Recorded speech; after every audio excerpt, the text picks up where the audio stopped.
Hey, it's Adam Narreau here with Realty One Group Empire, and in this video, I want to talk to you about the reality of purchasing a home in 2021.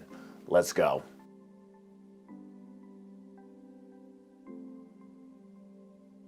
All right, so if you haven't heard, the market that we're currently in today is what's called a seller's market. Now, I can see this going on throughout 2021. Basically, with the low inventory that we have and the low interest rates, everything is going to favor the seller in today's market. So as far as competition, the sellers have no competition because there's low inventory. On the other hand, they also have a number of buyers coming in because the interest rates are also so low right now. So everything is in their favor. They're receiving at least asking price for their homes, and in some cases, they're receiving multiple offers. I would say in most cases, they're receiving multiple offers and multiple offers over asking. So as a buyer in 2021, I want to make this video so you can be prepared on what it's going to take to purchase a home this year. So let's break it down. Okay, so to be prepared as a buyer in 2021, the first thing you're going to need to be prepared for is to cover your own down payment. Now, yes, there are down payment assistance programs out there. There's first-time home buyer programs out there. Now, keep in mind, in some cases, homes are receiving 20, in some cases 30, even more than 30 offers.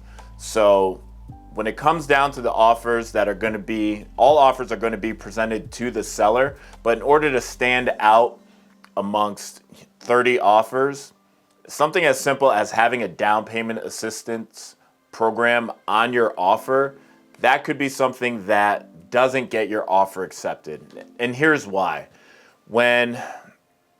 So as a listing agent, when I present the offer to the seller, if I see a down payment assistance program, what it's signaling is that you don't have the finances in order to pay for the down payment. That's obviously why you're having the down payment assistance program.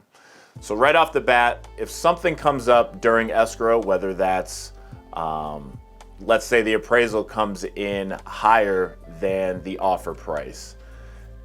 You know, if the appraisal comes in higher than the offer price, how's that money going to get covered if you don't even have money for the down payment?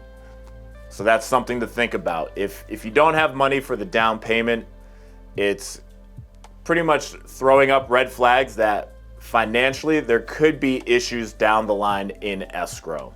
So the first step I would have for you as a buyer is definitely have enough saved for your down payment. That's tip number one. You're gonna have to have your down payment saved. So let's go to tip number two. Tip number one, down payment saved. What's next? All right, so you have your down payment saved.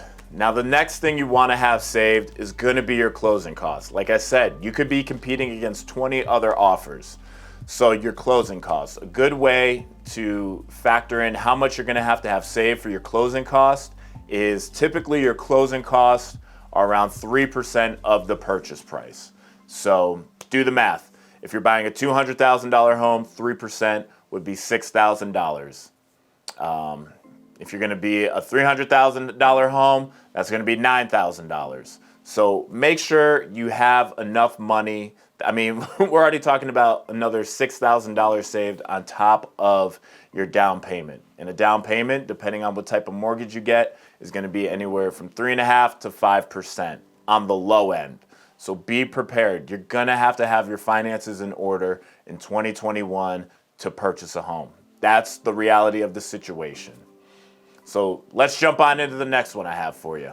Hey, if you like what I'm saying so far, be sure to hit the like button and hit that subscribe button too. Let's keep it going. All right, so the next tip I would suggest is you're gonna have money for one, your home inspection, and two is going to be your appraisal. Now, a rough estimate for an appraisal is around $600. In some cases it could be lower, in some cases it could be higher. But I would say if you have $600 saved for your appraisal, that's a good amount to have saved for that.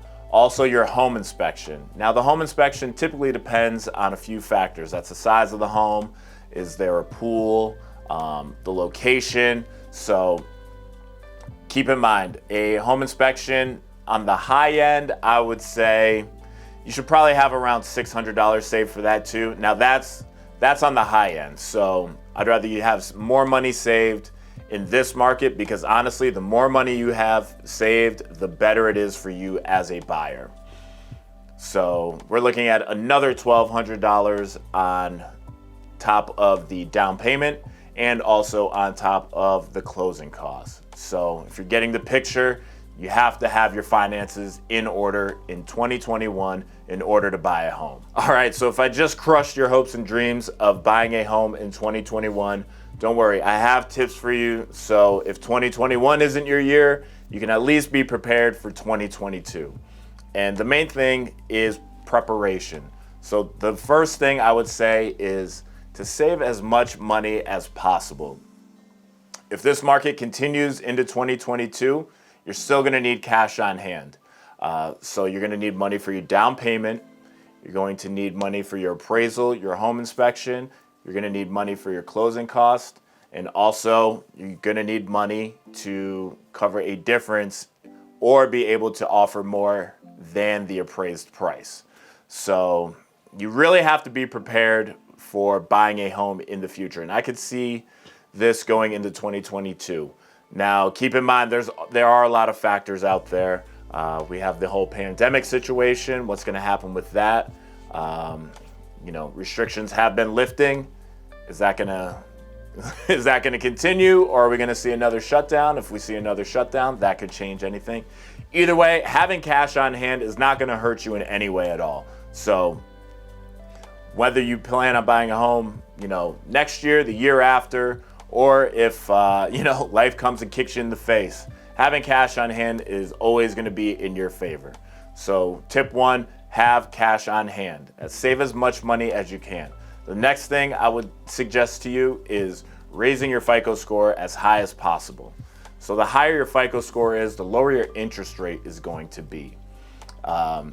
Also, with the higher FICO score, when it comes to credit or anytime you plan on borrowing money, that's just going to help you out. So raise it as high as you possibly can.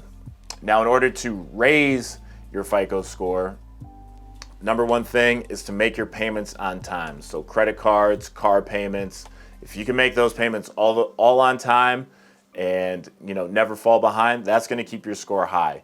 The next thing is your debt to income ratio. So if you can lower your personal debt, wipe that stuff out, because that's money that 1, you could be saving, or 2, you could be putting towards other investments.